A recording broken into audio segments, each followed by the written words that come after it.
Live from the island of Mist and Muncie, Indiana, this is Derailed Trains of Thought.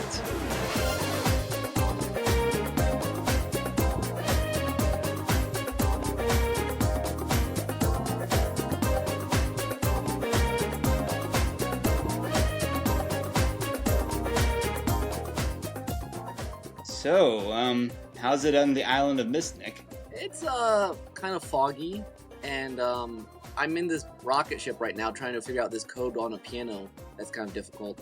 But I'll tell you what, Tim, when you're going through an old library and you see a neat little book with no markings on it, you open it up and there's a picture inside that moves, don't touch it.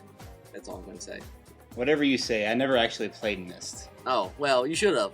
Actually, little sidetrack. I found out that you can get Mist on the iPad for like $4.99, and if I had an iPad, I would so completely buy that right now. If I had an iPad, so would I. You know, the iPad is becoming a little too quickly one of those things that I would really like to have, and I'm getting a little alarmed by this. So anyways, you guys need to hunt down a linking book for me so I can get it. Well, I guess I probably actually have to find the linking book. So I might be a while here, Tim. Okay, But that's fine. You're just missing our company here in Muncie, Indiana, which is where I stay sometimes, in case listeners didn't know. Sometimes while I teach 2 days a week at Taylor University at my alma mater, I stay with my friend John Bahler, who is sitting right next to me here in Muncie, Indiana. Say hi, John. Well, hello. Good to be here. John, tell us a little bit about yourself. I mean, I kind of know who you are, but some people don't. Well, I pretend to be a teacher as much as possible, rather than a student, which is what I really am at this stage in life. I teach in a couple first-year composition classes, not the creative writing, but the basic college writing. Some of the same tips and tricks apply. And I'm here studying creative writing. While I'm in school, I'm mostly doing like literary fiction, you know, like the dull stuff that only a professor could love. And when I'm outside of school, then I'm much more drawn to fantasy writing, towards very imaginative writing, worlds of their own. we don't like that sort of stuff on the podcast. No, not at all. You won't fit in here at all. No, I met John from we lived in Swallow Robin at Taylor Upland, and that's where Sounds we like met. you lived inside a giant bird. Two giant birds. That's Yeah. true. One bird inside another bird. Yeah, devouring each They're other. nesting birds, no pun intended. But yeah, we obviously realized that we had some things in common. So I can't say that we kept in touch as often as I would have liked, but it has worked out very well. He had a place for me to stay down here and get me involved in some philosophical discussions, which, you know, we like that kind of stuff around here. That's true. That's true. And it's nice to have a writer who's on the same page as me. So Tim's been great company as well. Basically for John to complain about Ball State secular school about. But anywho, I think John will be a fun addition today as we get into our story school.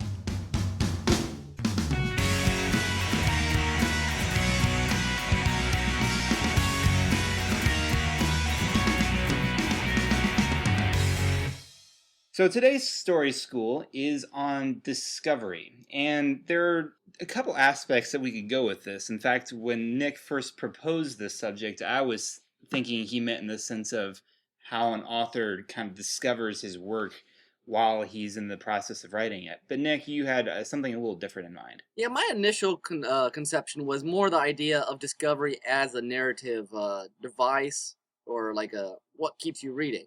I guess the most obvious example of discovery as a narrative device would be mysteries, where there's a question put in front of you, you know, who killed Dr. Sartan, and then the rest of the book's kind of uncovering clues, and you're the reader along with the protagonist is trying to figure it out, and you're discovering more and more.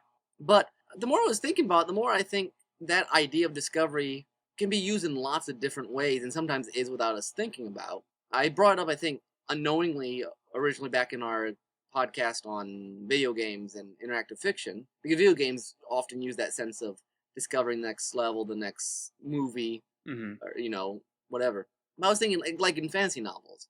A good fantasy novel seems like every sequel lets you discover some new aspect of the world.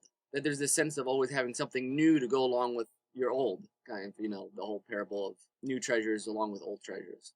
A good fantasy world that has depth to it, there's always something new around the corner. At least that's the impression you want to get. I mean, even so, you know, less Well, my big fantasy novel I talk about in here is Wheel of Time, and for the first 5, 6 books, you're constantly going to new countries, new places, and they're like 600-page books, so they always feel like you're not reading the same, they're not revisiting the same places too often. Now you want some of the revisitation because that's a nice anchor.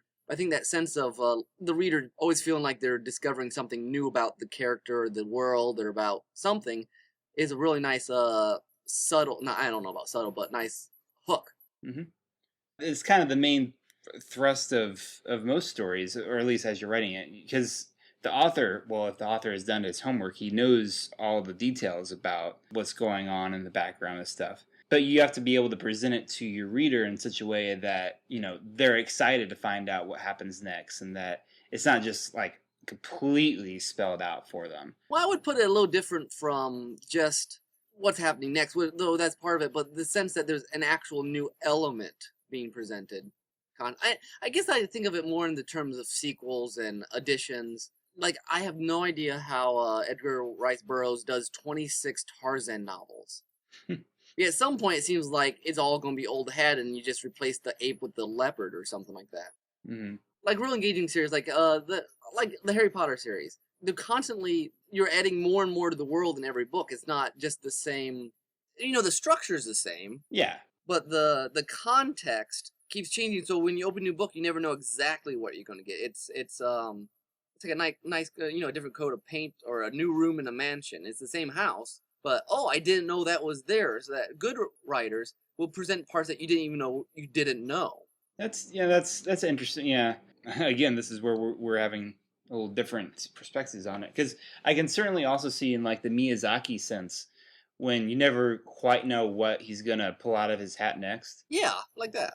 But that's also an interesting point in the sense of if it's an ongoing storyline, you may think that you know everything that's going to happen, but then you still see a new side to someone, which is often quite interesting in terms of, again, like you said, if we know if it's been going on for a while, we think we already know, but then something completely new shows up. That's a nice thing to. It kind of goes back to, actually, no, it doesn't go back to, because we never actually had this discussion. Um, the illusion of depth that we've sometimes talked about doing, the idea that there's a lot more to the world and to your characters than initially meets the eye. And I think that's something, going back to your idea of discovery, the original conception of how an author comes up with their ideas or discovers their idea. I think story plot elements often come from some throwaway detail the author put in that you're like, oh, wait a second, I could make that a bigger part. You say at some point, oh yeah, and he had a sister. And then you're like, oh wait, why don't we bring the sister in as a whole character at this point? That could be a lot of working back to add a whole new character, but yeah. Well, my mind's still in this sort of serialized, because I've written a lot of stuff in that sort of step-by-step manner. Oh, okay, yeah, that's true. Where like, oh, I mentioned that, like when I was writing Girl Called Snore, and it was chapters of 500 words for 180 chapters or something like that.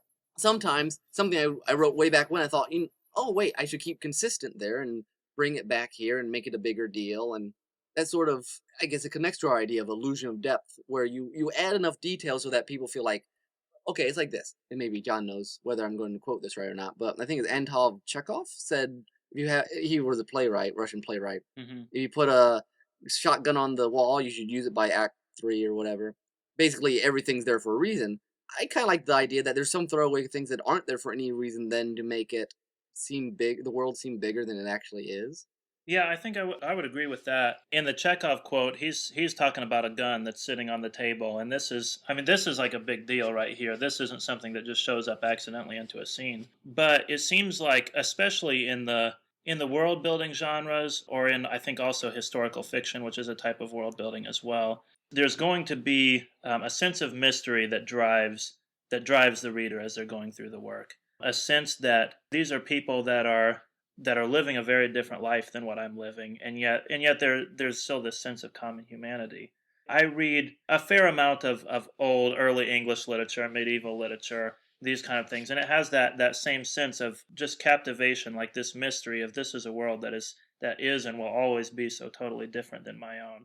And when you're in that kind of a setting, you're going to find mystery present as the author, you're going to find mystery, and you're going to build mystery into that world that you're making. As a reader, you're going to stumble upon that mystery, and I think it's very important to have a world bigger than what fits on the page, in a way to be true to the mystery of the world, to be true to the mystery and the wonder of that's all around you. There have to be things that don't fit perfectly into place.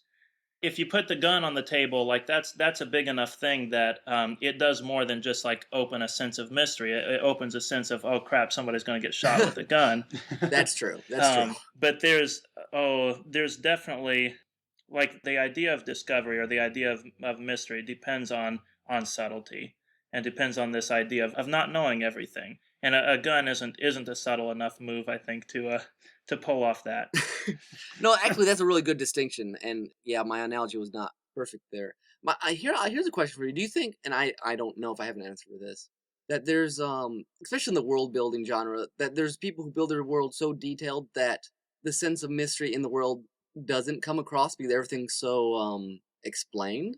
I think it would be a possibility. I mean, obviously, like the man who did more thorough world building than anyone before a sense was Tolkien, Hmm. and he doesn't do it in such a way that everything is so thoroughly explained that there's no mystery. Yeah, he has a very mythological sense of. Right, and most of the mythology, or most of his vision of his world, doesn't even enter into the work. He only hints at it. Hmm. He has this phrase of the unattainable vista, which is something that you can see. It's this, the unattainable vista would be this site or this place that you can see, you can hear about, but you can't ever actually go there.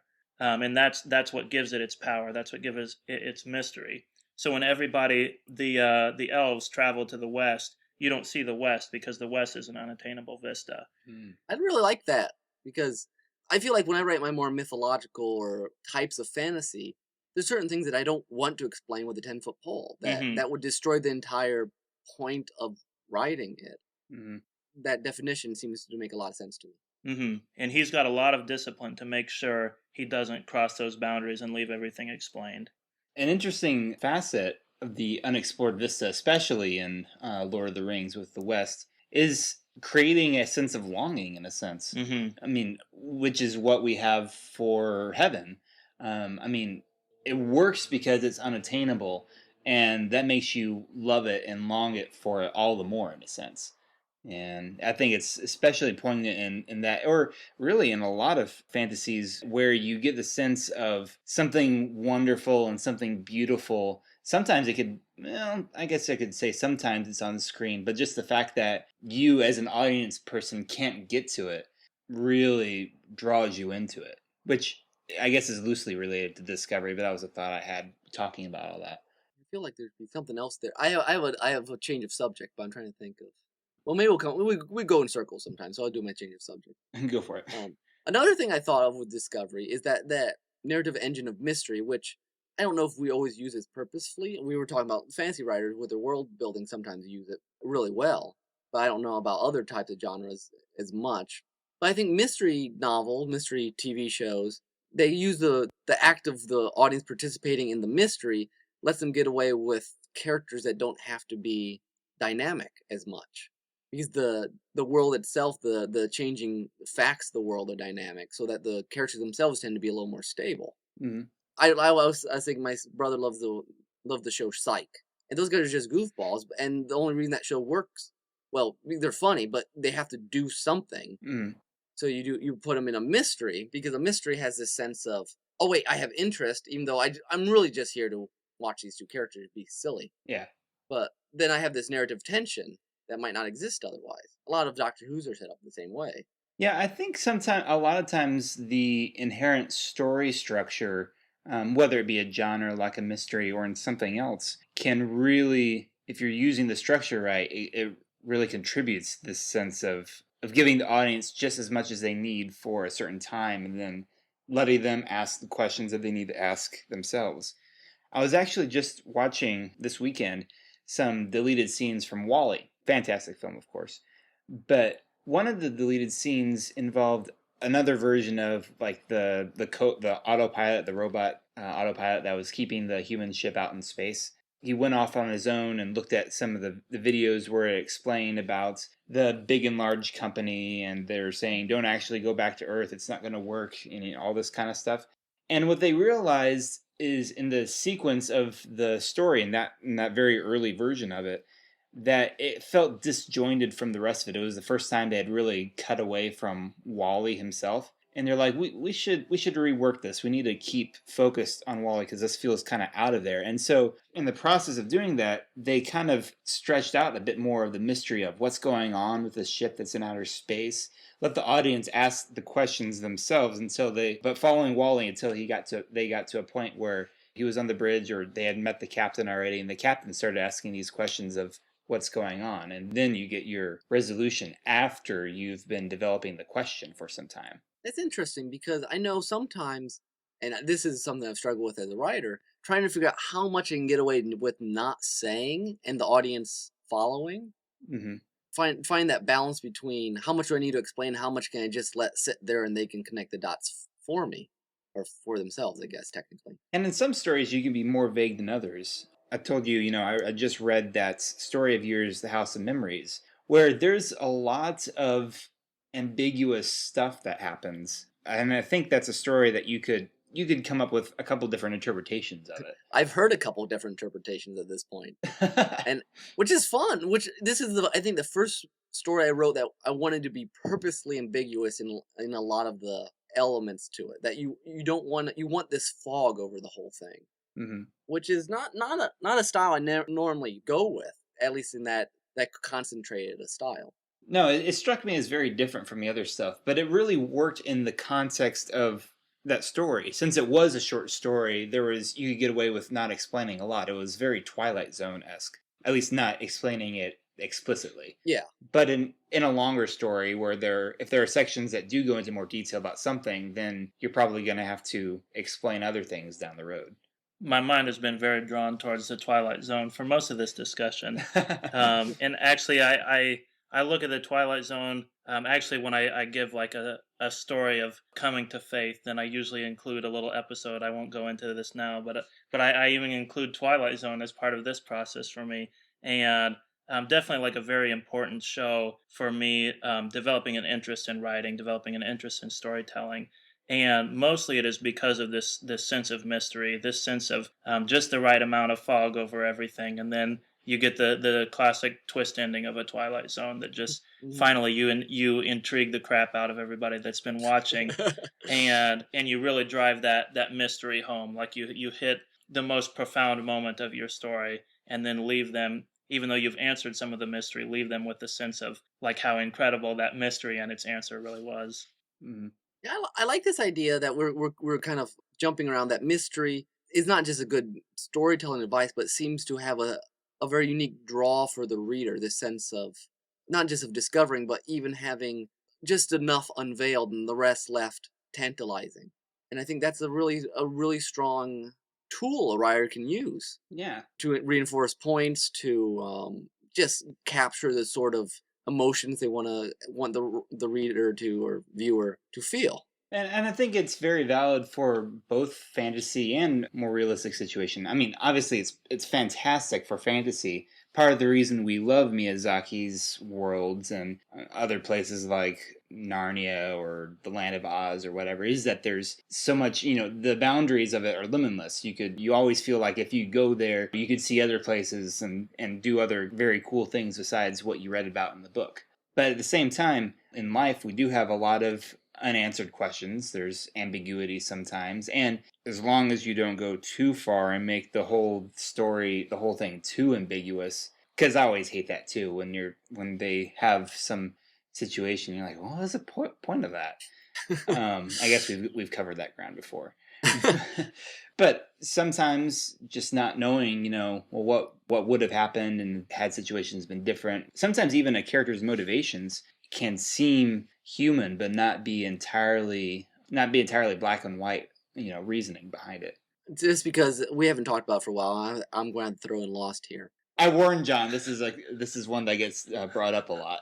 Well, it's been a couple episodes. I just want to do a quick thing with the end and the whole what the island is. I think that was one of those elements that some reader or some viewers thought was both too explicit, and others thought not enough. Because we've been kind of talking about how the perfect sort of mystery is kind of not over-explaining things, but not leave it too ambiguous. And I feel like a possible flaw of with the whole couple last episodes is, for some people, is too much information about the alien. Some people is too little. I've heard probably more people saying too little than too much. Well, by too much, I mean like you go down and there's just this. You saw what was in the cave, and it seemed disappointing because it's just this plug you pull out, and they were like, "What's this all about?" Oh, okay, yeah. I gotcha. So I don't know. I thought that was a good example of. Yeah, it seemed like this striking this balance between having too nice of an answer and not an answer at all is the difficulty we have sometimes. Hmm. Going off on a little different track, we've been following this mystery thread for a little bit and looking at it from a filmmaking perspective. One thing that I think is sometimes tricky about leading an audience to discover the story is sometimes that idea of saying, holding back enough but not actually saying much with it, or what was the way you put it? Holding back as much as possible, letting people get meaning out of it. Mm-hmm. I've seen some student films and some, there's probably some independent films out there, and there are certain branch people who like this, where the meaning is so obscure when you really don't. You know they were trying to say something, but you haven't a clue what it was. I remember this one film at this was at Taylor, actually, for the Taylor Student Film Festival. They didn't have any romantic comedies like the Taylor trilogy, unfortunately, at Upland. But I remember there was this one from someone who had gone through the LA program, same one that I wound up doing, where the film was about this girl who made a sandcastle on the beach. Her brother came along and smashed it, and that was the end of the movie. At least that's what I remember of it. And everyone around me was going like, "What was that about?" But for whatever reason, I think he won like Best Picture for the show. Not like it was like faculty choice sort of thing. Interesting. But they were seeing something that a lot of us didn't. And to a certain extent, this kind of goes against my how to read a story and kind of read into the author's perspective thing. But at the same time, if your meaning is so obscured, if you're not really leading the audience through, helping them understand the story bit by bit, then I think you're missing something. An interesting story that was probably right on the level of the right ambiguity that I watched him was Secret of Kells. Oh yeah, that's true. There were elements of that at the end you're like, what was that? I mean, it wasn't too much, but there were parts you're like, what is that for exactly? Yeah, you were very intrigued by it. But I mean, I guess the important thing for that movie is that it kept a focus for a character that you cared about, even though there were other things going on that you could kind of figure out symbolize something, but you weren't quite sure what. I got the feeling that you could get it on a repeat watch, and in the meantime, there is enough of an ongoing story with the main character that you could appreciate it. Oh, I think I agree with you. I just that was the first one that came to mind for right on the I don't know on the board, but had elements of that. At the end of the movie, and you're thinking about it and trying to at least you're overanalyze like I do. Now, John, have you had you're basically teaching an expository class, right? Mm-hmm. Have you had your students do much in terms of like what we're talking about, kind of leading a reader through your story? Well, as an expository writing sort of class, it's not a story writing class. Right. That's what I figured. Like I say, I a lot of the same tips and tricks apply. A lot of the things that I wish I saw more of in creative writing education, I just, in order to make myself happy, I bring them into my expository writing style class. Awesome. Let's see. I wouldn't say a sense of mystery exactly. The general shape of a paper, I do indicate, like in an intro, I'm not looking for like a typical, like a thesis statement kind of thing. But I have tried to build this sense. I need to see the elements that are coming into the paper later on. You don't need to spell them out for me directly as you're introducing your paper. But whatever comes in later into your paper, I should see at least a hint of that thing to come. Which is, like I say, a lot of the same tips and tricks apply definitely in fiction writing and creating a fictional world. Mm-hmm. You drop those subtle hints that aren't quite enough for the reader to figure out what's going to happen, but are enough for the reader to figure out this question that's raised right here is going to continue to be intriguing throughout the paper, throughout the story. So writing good paper and writing good stories, basically just leaving enough breadcrumbs so that they can get to the witch's house.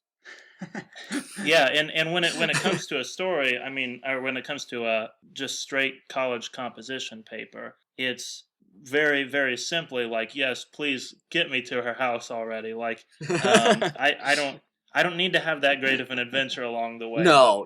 But man, you really need to figure out how to get me there. So in a way, like it is a similar kind of journey, but it's like just I need to take the basic steps here.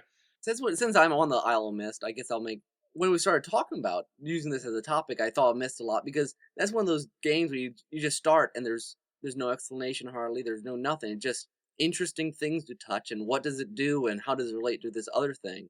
And I think that's why it was so popular at the time. It had this very strong sense of trying to make sense of everything around you. I'm always interested for books to see, especially at the beginning. Fantasies normally start you off, well, and traditionally, I don't know if they do as much anymore. Start you off with, in the backwater town so that you can have the sense of discovering the world with the main character. But I've read some, like this science fiction book called Paradox by John Meany. I had to look at my bookshelf, which throws you right in the middle, and it is probably on the edge of how much you can get away with not explaining for almost the entire book. Uh-huh. But it works. I mean, it was a fascinating book for that reason. Well, that and the fact that it's written in this almost poetic style, like for 350 pages, and it's like a hard science, like math and equations and stuff sort of novel. But I think that's a very interesting thing from a writer's point of view, finding that balance and how much can you get away with explaining but not coming out and saying, whatever there's a traditional way of introducing worlds is. Mm-hmm. Okay, that was kind of vague at the end, but I think we got the general idea. So, but yeah, and Lost does that a lot too. And that pushes for, especially for TV audience, it pushes the limit of how much you can get away with not saying. Mm-hmm. So shall we wrap this up? Or? Yeah, I think we should wrap this up somehow. Have we come to any conclusions, gentlemen? It's a fine line, but it's a good line to find, to use some platitudes. That's true. I think we've talked a lot about, again, leading the audience, about keeping a sense of mystery in it, but also in the sense of giving the illusion that your story is deeper than just the very obvious. Like John was saying, you don't want your story points to be blindingly obvious. You should get the feeling that there's a lot going on and that you're just kind of discovering it piece by piece. And not like, oh, and now we're entering Act 2. Yeah. Unless you plan your whole TV seasons that way, which might be okay. That's true. Babylon 5 reference, in case you missed it. Dun dun dun. All right. I guess that means we're ready to go on the soundtrack.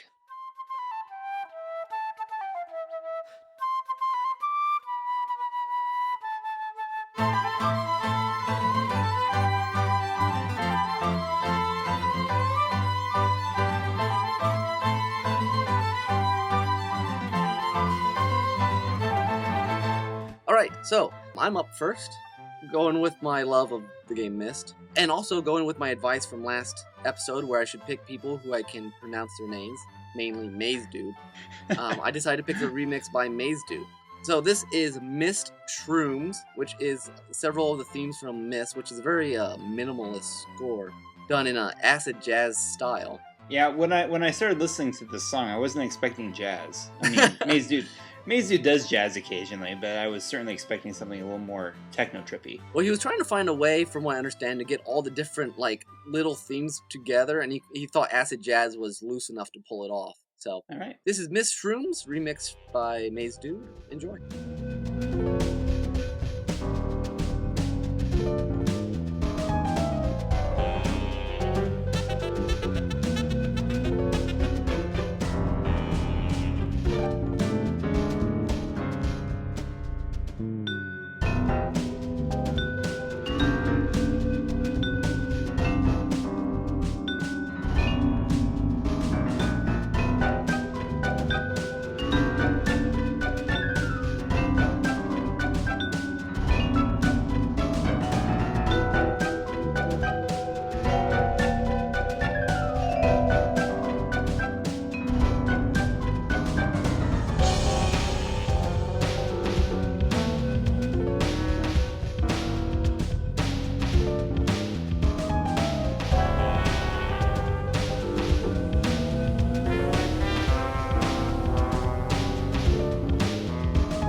And that was Mist Shrooms, right? Yes, which I enjoy. It's from his American album, which is wonderful, and you should go download.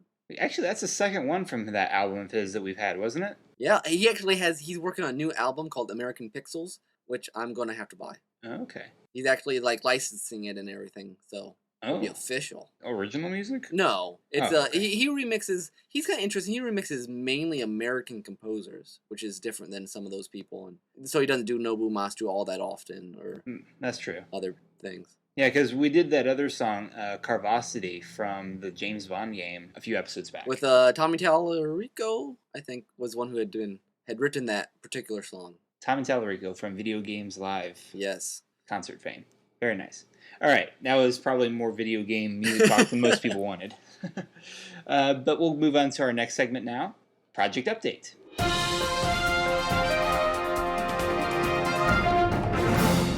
So it's been a little while since we've done a project update. So what are you up to, Nick? About 5'10". No, I am. Well, I'm putting the finishing touches on my flash fiction collection, which I think I said last time we did a project update. But basically, just the cover needs done, and then I'll print them off, and they're being sold for raising money for the DC trip at St. John. Either you can find them online. I mean, it's not like they're exclusive or anything. True. But your author's notes about them will be exclusive. That's to the true. book. It's a special reason to come and buy them. So I haven't got one yet to look at and make sure it looks good, but I think it should be a pretty good collection. When I was going through it, it's a relatively diverse collection of stories. Oh yeah, you've got some sci-fi, you've got some comedy, you've got that one story that's about a Philharmonic Orchestra skydiving while performing. That's a good one. I like that one. That's worth the cover price alone. Well, see, you have that one, and then you have like the guy who tries to commit suicide in the embassy. Oh yeah. So they're kind of go from very tragic to very ridiculous. Yeah. And then everything in between. So I think it should be a pretty good collection when it's done, and I'll just be happy to have it all. I like to back my stuff up in some sort of nice print version. Mm-hmm. Well, it's so easy to do now with Hulu. Exactly, Lulu. I'm sorry. Yeah, I don't stream internet videos. Yet. Yet, yes, not yet. Also, I am writing the third book of Stray and Fred again, which I think I've said here that I was going to start any day now, but I actually have. Nice. And I know that's, speaking of Discovery, that was a case where you had started writing for a while a bit, and then you realized you needed to do something else, and you had to scrap some of your stuff. Yeah, I wrote like 1,500 words, said, oh wait, this isn't working, crossed it all out, had this ginormous brainstorm that I had to go and write up real quick. Then I had to revise, I think, just one chapter. I was thinking I was going to have to do two. I don't think so. You should save that scrapped section for a deleted scenes like thing for when you're famous. And people will say, "Oh, this is how it could have gone." Dun dun dun. No, it begins in my notebook. Actually, I've started writing my notebook again as opposed to on the computer because I miss the paper. Mm-hmm. The computer is faster as opposed to because when I write it on paper, I have to write and then I have to retype it in, and I'm not a slow typer, but I'm not a speedy typer. I've seen you. You still use the 2-finger. No, it's like method. 2-finger plus. Whatever. It's like an advanced version. But it's a good way to edit. I think for long projects, I like to write them on paper because as I'm retyping it, I'm editing it. It's very hard for me to edit substantially when it's already on the screen. Now, you said going back to Notebook. I guess Buckethead had been written on by typing. Oh yeah, the Buckethead was I think the last main thing. Girl Called Snort was all written on computer originally. The flash fictions, most of them were written in my little journal first. Okay. But yeah, I have I have an entire notebook for Squire. Most of Squire was written in Notebook to begin with. Mm-hmm. All of it actually, I think, was written. But yeah. Now, have we talked about The Day After on here yet?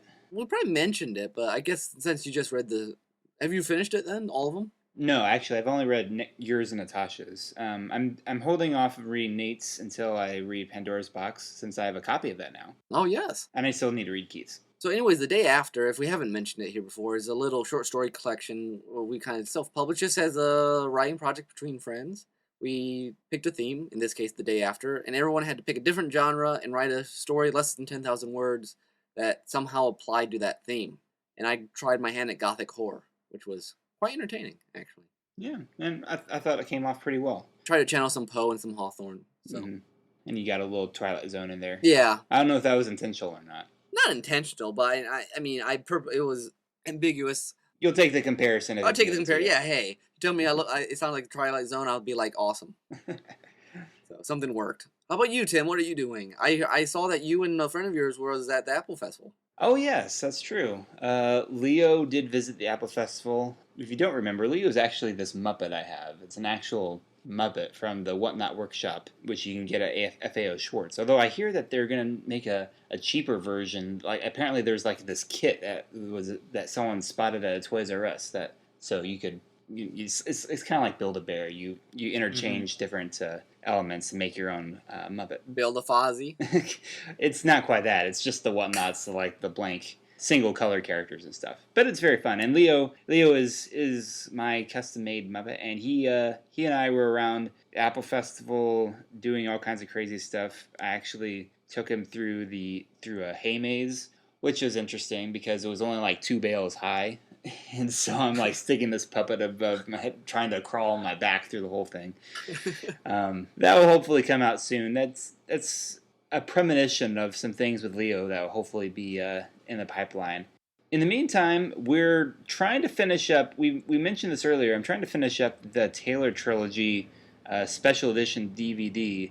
I've almost finished the commentary, like kind of cleaning up some of the audio and finishing up the commentary files and stuff. But running a class for the first time has taken up a lot more of my energy than I expected. And so that's been a frequent distraction, which for good reason. I really need to somehow in the next 2 weeks find time to make that Taylor Trilogy music video. Yeah. We'll see. We'll see if it happens before the baby comes. That's true. Yeah, that's a big project for you that's coming up in a few weeks. Yeah, everything. The world ends once again at the end of October. The world as you know it, yeah. The world as I know it, yeah, because I remember before Theo was born, we planned everything, and then like there was nothing on our calendar after the date of when Theo was supposed to be born. Like everything just ended. Like it was a brick wall. We didn't have any idea what life was going to be like afterwards. It's not quite that bad this time since we've been through it once. Yeah. It's funny though. When's it's due? Sometime. You have because you're doing Natasha's gonna. Well, I don't know if you want to go into this on the podcast, but most likely the baby will come right around the last couple days of October. Okay, so we haven't quite nailed down what we're gonna do in terms of podcast scheduling during that time, but be forewarned, it'll probably be a little different. Podcasting at like 2 a.m. in the morning, I think. Next thing, give me a call and say, Tim, it's time. I'm like, no. And you're like, yeah. And hopefully have some sort of filter to take out baby crying. Now, John, I know you're, of course, busy with your teaching and with your studies and stuff. Is there anything in that's in the making that you would care to share? Well, studying creative writing really does get in the way of creative writing more than what it should. Like I mentioned, when I'm not in school, then I'm working on generally fantasy, and since that's not really in the works right now, I'll just skip over that one. At this point, I'm looking at working pretty exclusively on my thesis next semester, and then still teaching a couple classes, and that's going to be a collection of short stories, mostly stories about longing for human connection. The natural environment is very important to me in general, and very, very important in these particular stories. And I tried to bring in a lot of supernatural description without necessarily supernatural events. So these are, for the most part, realistic stories. But I still, I borrowed this bog maiden character who I'd invented for some of my fantasy work, who's sort of like an evil lady of the lake. And so she'll show up in a little bit of my realistic fiction as well. Nice. Just trying to make the writing of literary fiction as interesting and as entertaining for me as what it can be. That sounds like a thesis I would like to read. Definitely. It doesn't sound very dry. Now, there may be a project in the future that we'll have to hook you up with. Yeah, I would definitely be interested. I'm very impressed with the work that you guys do. Very intrigued. Oh, thank you. Yeah, John is one of the few people who has expressed much interest in the story projects, and for that reason alone is one reason why we have maintained our friendships. Yeah, that wins you like 10,000 bonus points. Yeah, a collection of something like 7 people know it exists. Right. Well, I'm happy to say I am one of them.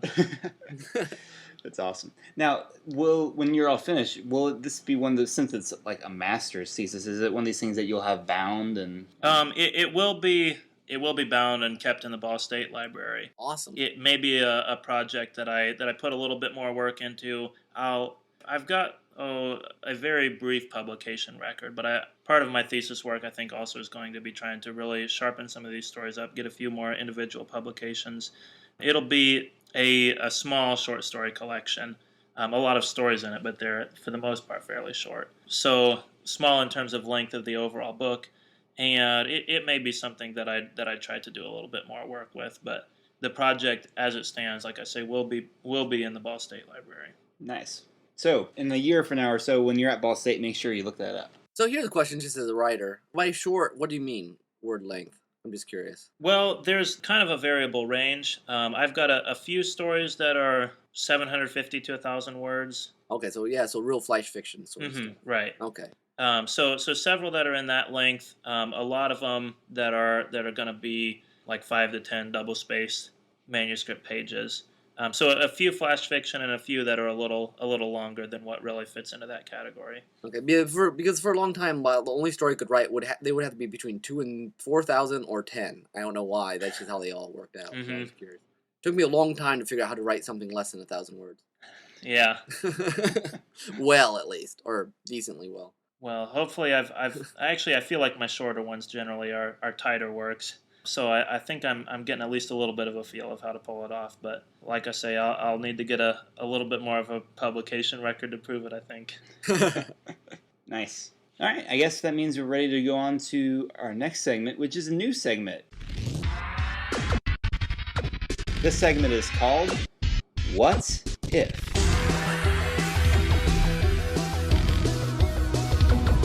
So for this new segment, this is kind of Crackpot's Corner taking on a little different spin, a little different kind of focus. Still very speculative, but we're going to take a look and see what if one of our favorites, or anti-favorite, storytellers, whether it be a writer, whether it be a filmmaker, what if they worked on something else that was famous but was not one of their own? Hopefully that made sense. If not, you'll get it in a second, because today we're going to talk about what if J.R.R. Tolkien wrote Star Wars. This is completely not, well, just vaguely related. It seems to me that actually both Lucas and Tolkien have this sense that low-tech stuff is something worth protecting. You know, the whole Ewoks destroying the stormtroopers that everyone always makes fun of is still kind of his idea of that kind of, So you're saying Ewoks equals hobbits? or hobbits, Ents. I think Ents on Endor would be awesome. Oh man, that would be pretty cool. And come on, because then the Empire's Isengard and you're set. Well, I mean, you know, you've already got Count Dooku in both settings, apparently. In the form of Christopher Lee. But that is, you know, they both kind of go along the hero's quest, much like Joseph Campbell. I mean, I guess they're not out to destroy something, but you do, in both cases, have that one object that is quite valuable and that is kind of a key to taking down something powerful. Of course, in Lord of the Rings, it's the one ring through the whole thing. In the first Star Wars movie, you've just got R2's Death Star plans. And also the great power is also the great temptation in both of them. So the power of the ring is also the thing that can destroy you. The power of the Force is also the thing that can pull you over to the dark side. Right, yeah, that's true. Now here's my question: what would Tolkien has a very distinct, purposeful outlook on the world that obviously goes through all of Lord of the Rings. How would that affect how the Star Wars universe comes to us? You know, that's interesting. It would really change the whole face of Star Wars in that sense, because you wouldn't have this very pantheistic force. I don't know what you would replace it with. I mean, would the Jedi Knights just be typical knights? I guess they wouldn't necessarily have... Oh, actually, I don't really know. Would they have magical powers and stuff? Or because that seems to be something Tolkien generally regulates to the only, you know, the Maiar, which are the wizards, like Gandalf was an order of that. Well, you have some magical things attached to Aragorn, though. I mean, not in the strict sense, but he has, you know, healing and he can lead the dead army and stuff. Well, that's true. I mean, I could see a Jedi sort of thing there. I guess a lot of times the idea of power in Tolkien's works comes sometimes more from who the person is. Like, it sometimes seems like they have a greater power by association. You know, Aragorn has some healing and stuff like that because he comes from this certain bloodline. the men of Numenor. But even that was, in a sense, their gifts were given to them from having been of, noble race. They helped the elves. They were very mighty and chivalrous. I don't know. You could take that too far and say that Tolkien was advocating monarchies and eugenics and stuff, which I don't think he would have been. No. Well, not the eugenics, at least. I don't know if he would have complained too much about monarchies. Well, that's probably true. Not if it's going to be Aragorn. No. Well, if it was Aragorn, I don't know that any of us would really complain. But Star Wars, especially the 6 movies in total, is kind of this whole finding this balance, which I'm not sure ever exists in a Tolkien setting. But in the Tolkien setting, there's such a sense of longing, such a sense of things passing away, which I think would be a very interesting addition to the atmosphere of Star Wars. That could be interesting in the sense of if you had a greater sense of sadness and longing for the Old Republic after it had been passed away. We had actually just talked about that during the break. John brought that up as something. Tell us what you said about the Old Republic earlier. Well, I'd mentioned the idea of the unattainable vista in our earlier session, and that I first heard about that idea in a conversation. When I first heard it, I thought it was Lucas's idea, and I looked it up later and found I was wrong. But my brother had presented this idea of unattainable vista to me and said that the Old Republic, in the original Star Wars series, the Old Republic was one of these unattainable vistas. It was something that was so great and so grand and glorious, and part of what made that possible was that you never saw it. Then the new movies come around and they show this Old Republic all the time, and it's not really as grand and as glorious as what you might have invented in your own imagination. Once you see it up there, it can never be as good as what you've imagined. Now, I feel like I should mention, in Lucas' defense to an extent, that in the first Star Wars novelization, it does talk about how the old days, or the last days of the Old Republic, were kind of rotted out with corruption, and that it was kind of a shell of its former glory. There's a certain sense in where the Old Republic, the best days of it, were far behind even before the prequels came. That prologue's very interesting, actually, to read. I used to have an old copy of the novelization, and really, it really gives you an idea of how much.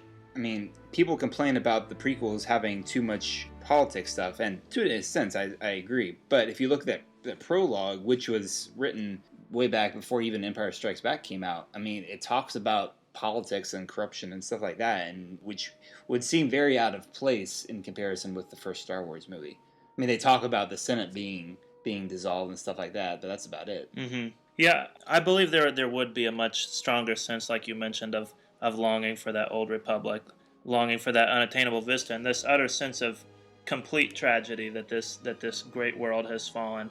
That would perhaps be a little more in line with Tolkien's vision. And I think it'd be interesting. But I think the idea that Empire is this kind of faceless technological beast would actually be very much in line with Tolkien. Mm-hmm. If he would do science fiction. I mean, it's certainly in line with C.S. Lewis and the ideas he get in That Hideous Strength. Which I still need to read that. That's the only book in that trilogy I haven't read yet. It's a pretty interesting, different sort of book. Uh-huh. By far the most cerebral, but yeah. Well, there's a lot of anti-industrialization in Tolkien. I think he's a lover of civilization, but not necessarily of technological solutions to all of man's problems. Yeah, and I think maybe that would be he'd have a different angle on the Empire, but the technology as an answer to things wouldn't work. I feel kind of bad trying to say what Tolkien would think. I don't know if that's but this whole because saying something like that assumes you're as smart as him. Exactly. True, but this whole segment I think is meant to be taken a little tongue in cheek. It's we don't claim to be authorities on the subject, but based from what we know, it's fun to speculate. One character and dimension I imagine would be quite different would be like Han Solo and the smugglers and stuff.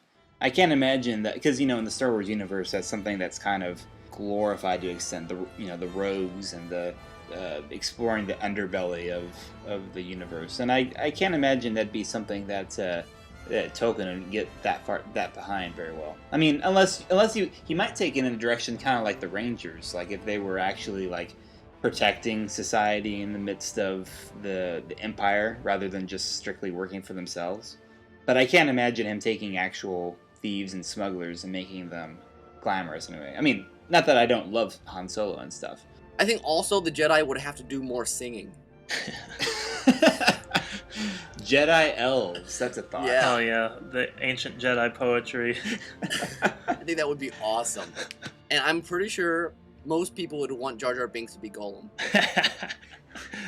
Yeah, we could trust Tolkien to not put Jar Jar in there.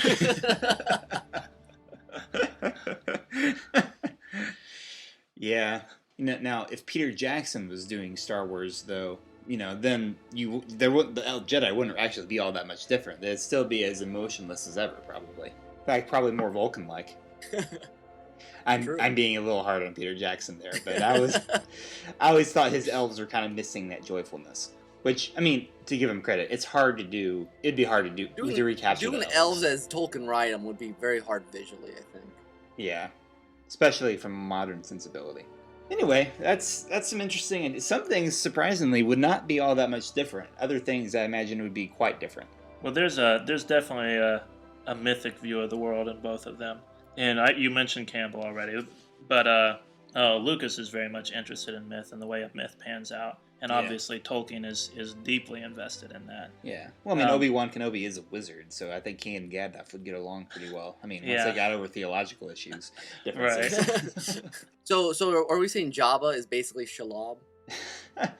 I think Shelob is more threatening. Possibly more disgusting. Yeah, I'd compare Shelob closer to the Rancor, actually. I'd say, though, the worlds would still be very interesting. Most definitely. But I remember reading a letter from Tolkien about people trying to make Lord of the Rings into a movie back when he was alive and talking about how things, or maybe just Hobbit, and his issues with certain things of their scripts and stuff. And I bet he would be a very detailed director. Oh, yeah. I'm sure. Which would be cool. But yeah, I bet he would be every shot, or at least every visual would be important for some sort of reason. Uh-huh. Although I really can't imagine Tolkien directing anything. He was so much more of a linguist than he was a visual kind of person. At least the way, again, this is the way I have come to think of him. I mean, I suppose, I'm sure he and Lewis visited movies and stuff, but I don't know I wonder if that's where they got their joy of storytelling. Probably not. But it's interesting to think about. Anyway, that was our inaugural What If. Yeah, I think it paid to start off with two things we know a whole lot about. So, this has been another crazy episode of Derailed Trains of Thought. Nick, our our comment boards have been kind of quiet lately. Yes, they have. They've been downright dead. So maybe we need to remind them of where our website is. Our website is derailedtrainsofthought.blogspot.com, spelled C-O-M. It's pretty easy to find. Just type that in. And, of course, you can also email us if that's the way you prefer to communicate.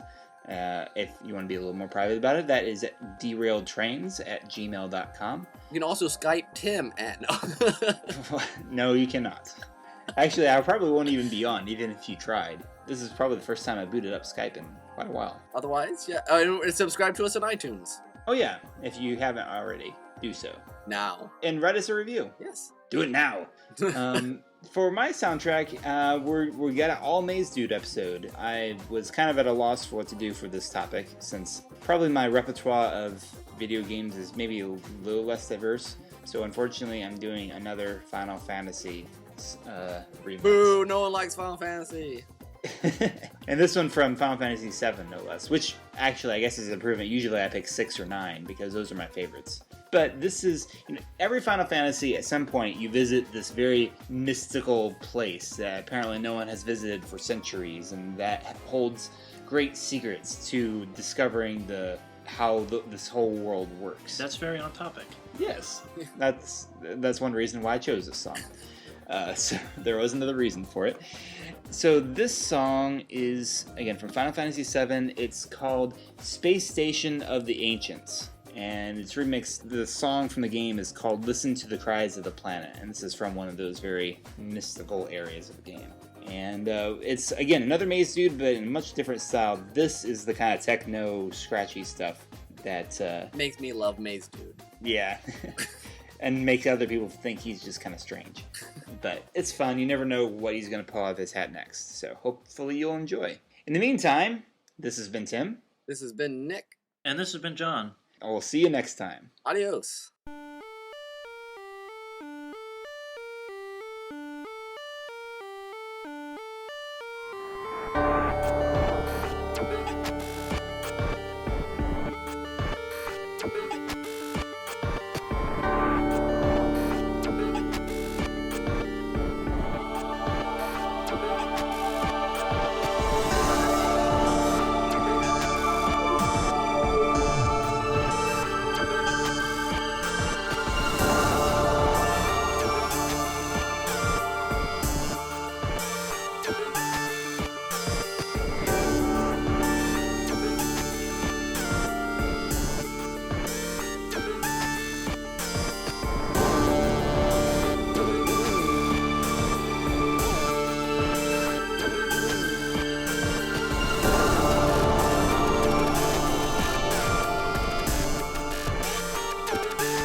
Next time on Derailed Trains of Thought.